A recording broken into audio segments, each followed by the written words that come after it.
Hey everyone, welcome to Tiermonster player interview. Joining me today is AnatoLiy. How are you doing, man? I'm doing good, Trevor. How you doing? I'm doing quite well. So these are a good opportunity for people to peer into the lives of the gamers that we see on Smite, especially AnatoLiy being a competitive Smite player literally for almost the entire time, always been around competing and all that. And this is going to be a good way to just look at who they are, the way they play, the way they think, and what they think about the current situation about Smite and maybe current information around. So let's go ahead and jump right into it. I mean, what are your origins as a gamer? What did you start playing as a kid or as a teenager, or the games that led up to Smite? So I first got into competitive gaming actually against my uncle. So when I was like a child, around 5 years old, I would be babysitted by my aunt and uncle, and my uncle's like about 9 years older than me. So we'd play like a lot of competitive games on the Sega and Nintendo, like Street Fighter, NHL '94, and he would always beat me. And I would always get mad that he beat me. So I like when he would go do something or whatever, I would just keep practicing against the computer just to try to beat him, but I would never be able to beat him, and it always frustrated me. So I just kept pushing myself. So it always started at a young age, and like I played chess against my dad, a lot of strategy games, StarCraft, Warcraft, Counter Strike. I played everything. Do you feel that any of the any game particularly carried over well to Smite? It's actually a mixture, I think, of like every game has its own specific elements, which definitely helps transition to Smite. So like you got Counter Strike for the aim, you got Warcraft for the strategy, StarCraft for the strategy, which is like really huge. There's a lot of mind games in Smite that I feel like a lot of people aren't like taken advantage of. So those games definitely helped me. And I know a few other players, like Zaman, for example, on our team played Warcraft also, and he has a very methodical mindset when he goes into the game. Hmm. So I mean, right after that, obviously you've been a gamer. I mean, most people that compete in these kind of games have been gaming their whole lives. So I mean, what got you into Smite? It's actually I ran into an old friend of mine from childhood or teenagehood, I would say, and it was in Counter Strike Global Offensive, and because I always use the alias AnatoLiy wherever I go. So, and a lot of people recognize me from like just random games. So, I was playing a random server in Counter Strike Global Offensive, ran into my friend, and we caught up, and he introduced me to Smite like 3 days before Guild Wars 2 came out, and I just loved it. And I transitioned into Guild Wars 2 for like 2 days, but then I was like so infatuated with Smite that I would just keep. Like I only played Guild Wars 2 for 2 days, and I just jumped right back into Smite, played that nonstop, and then my friend kind of didn't. He still played Smite, but not as much as I did. So then he went back to Guild Wars 2, and I just kept playing Smite this whole time. So what is it about Smite that just kept you hooked? It seems like such a skillful game, a competitive game. Like I played Dota, I played Heroes New Earth, I played League of Legends. Actually, very small, like about 2 weeks with just real life friends, just for fun during my semester break. StarCraft 2 I played also on a pretty competitive level. And I was surrounded by a pretty top tier level back in StarCraft 2 when I was managing for Root Gaming. And it's just such a skillful game. It's fun to play. It feels so rewarding, like certain skills when you get a kill. I feel that's the biggest thing, the reward that you get after a specific achievement of a kill. Hmm. Okay, so just jumping, I mean, obviously Smite has been growing competitive scene. It's been getting, and it changes constantly. I'm sure, as you would know as a competitive player, how often you have to adjust yourself or bend over backwards or do backflip trying to figure out what they're trying to do. So, I mean, just to stay current, obviously we're in a new meta now that includes a jungler, and it still feels a little awkward. Just because, I mean, as far as the routes go, the map composition and the lanes, it kind of goes back and forth and switches, and there's a lot of room for wiggle here. So how do you feel about the current meta and the jungle itself? I feel that the jungle is in a good place at the moment. It keeps things really interesting because before the jungle meta was the, double side lanes, two in the left lane, 1v1 middle, and two in the right lane. And there was a situation where if your double lane was superior to the enemy's double lane, the enemy would play passive and try to wait. Because most double comps would either be superior pre-level 5 or it would be superior post-level 5. So if you had the disadvantage before level 5, you just play passive, wait till level 5, and then you would, wait for try to go in after that. And then vice versa. If your double comp is better pre-5, you would try to take advantage of that and try to get a kill before 5, knowing that you have the disadvantage after 5. So this kind of jungle meta kind of changes that whole aspect and throws like everything out the window and have to relearn the meta, and that keeps like all the competitive players on their toes. And personally, I enjoy the jungle meta. Okay, so what is it about? I mean, just not specific to Smite, but just conceptually in general. What does the jungle change from laning?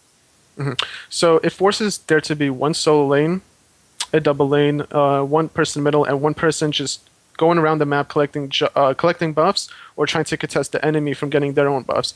And it also changes basically a lot of players, even mid especially, has to be able to ward now just to try to prevent themselves from getting ganked by the jungler because it's very difficult to pinpoint where the jungler is throughout the map if you don't know where they started off, like which buff they started off. Because, for example, some jungles will start off red to blue to double harpies to speed to cooldown, and then from there, you can basically judge what the jungler is going to do. But sometimes it's not always the case, and you just need to ward to. Because you can always throw in curveball. You can do level 3 gank after the blue buff and double harpies if mid player is playing aggressive, for example. So you Okay. definitely have to have those words. And something you mentioned a lot how important it is for wards. Obviously, we just had the wards change. We had the split of the two wards. I mean, how do you feel about the ward situation now?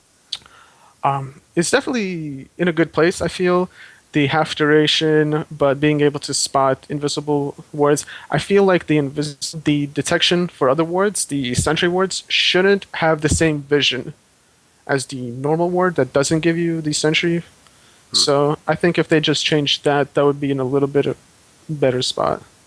Well, I mean, you're a support player, obviously. I mean, anyone who competes in Smite or loves Smite plays all. I mean, wears many hats and is dual faceted with their role choice. But I mean, competing as a support player, how do you feel as far as like the gold consumption? Being a support player, having to buy two wards at the same price. Well, with this current meta with Midas Boots, it makes it actually a lot easier because Midas Boots gives you a ridiculous amount of gold, and I think it's currently a little bit broken. I think it's too efficient just to be able to purchase it at level 1. So because of Midas Boots, it doesn't really hinder my ability to buy wards. It actually helps. But without Midas Boots, it would definitely put me in a really awkward, tight situation to be able to purchase, either of the wards or even finishing like any items specifically. Supports have it the hardest in terms of like being able to finish their key items that they need to be a factor in a game. But with Midas Boots, that definitely changes everything. Okay. So leading right in, I mean, you're talking about Midas boots there. So I mean, what about Smite would you like to see changed? I feel like Midas Boots should not cost 1400 gold. It should not be able to be purchased at level 1 when the game first starts. Maybe just raising it 1600 or something along those lines would make it a little bit more difficult for the supports to be a factor in the game so early.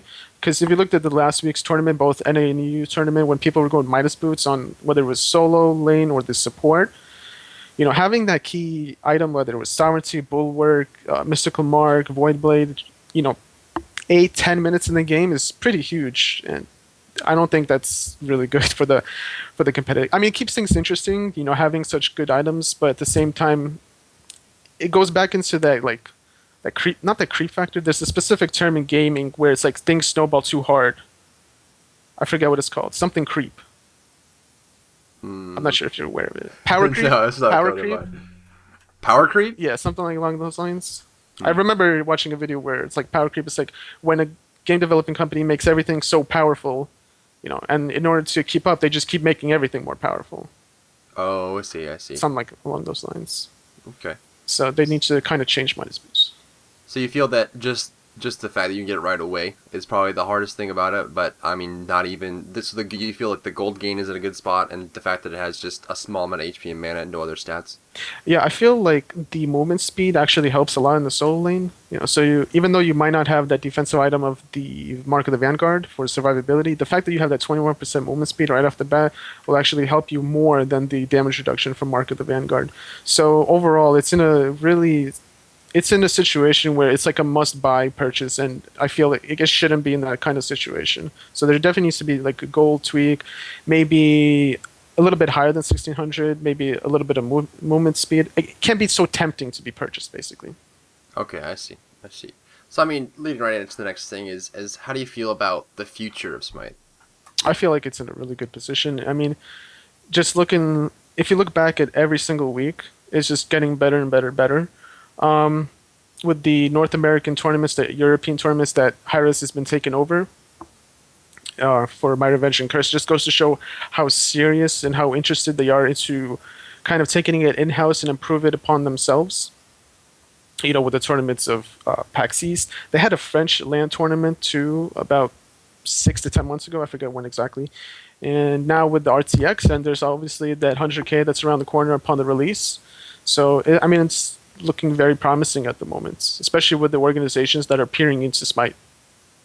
Certainly, and it seems like they have a big vested interest in it, and they have this mentality of they're willing to experiment in beta. Obviously, we had the stats and focus, which was a wild ride for a lot of people. I mean, certainly it's something that we hadn't seen before from other. It wasn't analogous to any other games, unless you go into RPGs or any other aspects there.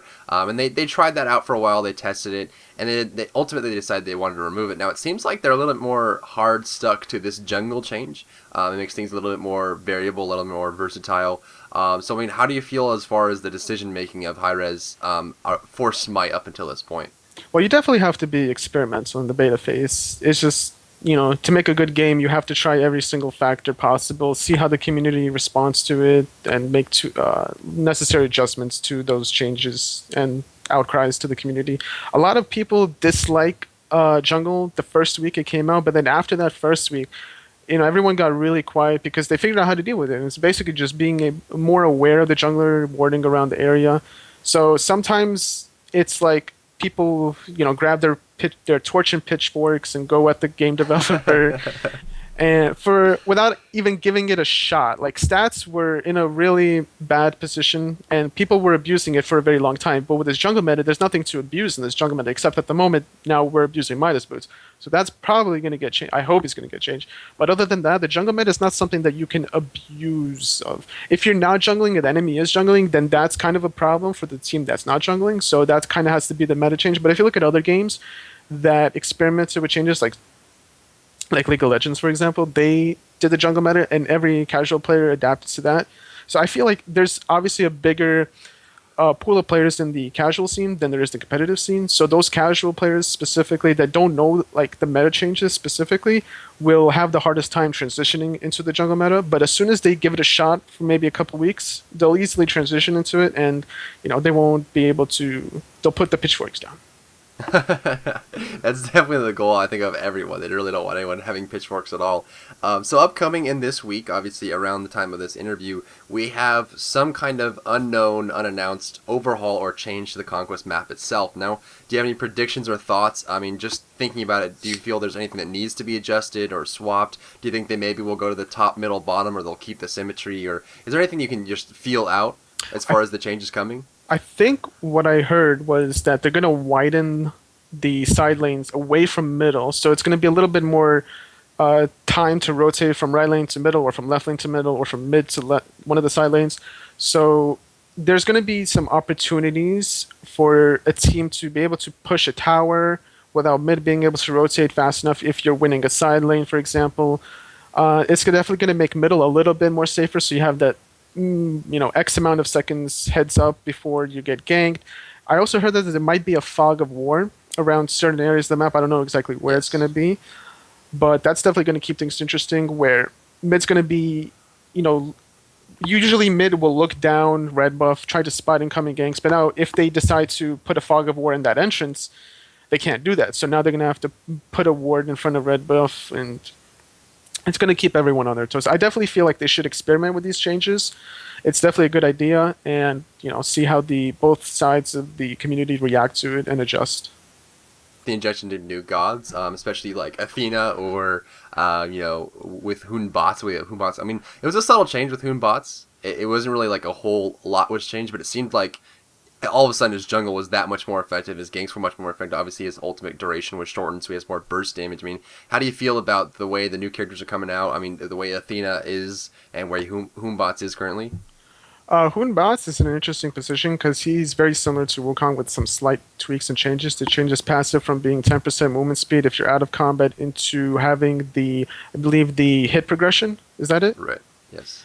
So I like the kind of hit progression type strategy that they're implementing in Smite. It definitely keeps things interesting in terms of going for a different build. So if you want to like amplify that passive, you would be going for attack speed, whether it's Kinsblade, Executioner, that kind of thing. So they also tweaked his monkey bounces where it would teleport an enemy target, which could actually hinder you at times if you're just trying to go for a poke and you accidentally get teleported to the enemy. And his ultimate got changed, I believe, to the point where you can actually kind of control the direction that they're moving from his ultimate. Because before it was kind of random, I felt. You didn't really know where the enemy was going to randomly get feared. But now, with the totem, the enemy gets feared away from the totem. So you can kind of put the totem behind the enemy and make them come run towards you, or vice versa. If you're about to die, you can put it in between yourself and the enemy and have them run away from you, and then you can just run away. So these small tweaks and changes are very interesting for Honbatz. He's a very effective jungler. So is Wukong. So in that regard, with the hit progression, it makes him actually more efficient for jungling. So that's cool. Athena was actually when she was first implemented, a lot of players didn't take her seriously. But then after the first day of testing her out, scrimming with her, casual ranking, whatever, we realized almost immediately it was the best support god in the game. And in the tournament last week, there was a lot of uses of Athena. You could just see the sheer power that Athena can bring to a team fight with her taunt, saving an ally with her ultimate, giving them the protection and the channeling, and then being able to turn around a fight when she lands is so huge. That's a big important factor in Smite, is being able to turn around a fight if you're retreating, but then like they use a lot of cooldowns, so then you just counteract that because they're on cooldowns and you're not on cooldowns, for example. Yeah, certainly. I mean, there's a few long range or global abilities in the game, but Athena certainly has one of the most immediate. Obviously, if you arrive across the map and you get a 3-man gank on the left lane, but all of a sudden it turns into a 4-man or something like that. I mean, just that kind of almost into. I mean, it's about a 4.2 second channel, but I mean, just the quickness with which you can change positions and appear in another team fight is just so powerful. Not only that, but I mean the taunt is one of like the most powerful CCs. I mean, I'm sure anyone who plays against Athena knows how frustrating it is to deal with that taunt on a regular basis. And I mean, I'm sure at a competitive level, in conjunction with other abilities or any way they can counteract. I mean, the taunt is just so powerful to work around, and the mobility that she has is just incredibly powerful. And we saw that in a lot of the tournaments this last weekend. But leading on to that, I mean, let's say you're a new team or a player who is just joining a team or looking to make a team. What advice can you give to a new team as far as trying to jump into the competitive scene of Smite? Well, the way we all started playing competitive Smite is we just love to play the game in general. We loved competing. We loved playing casual ranked games and scrims back then. Even back then, about around September, November, even before September, I believe there was a lot because I joined the scene in September, so I don't really know what happened before then.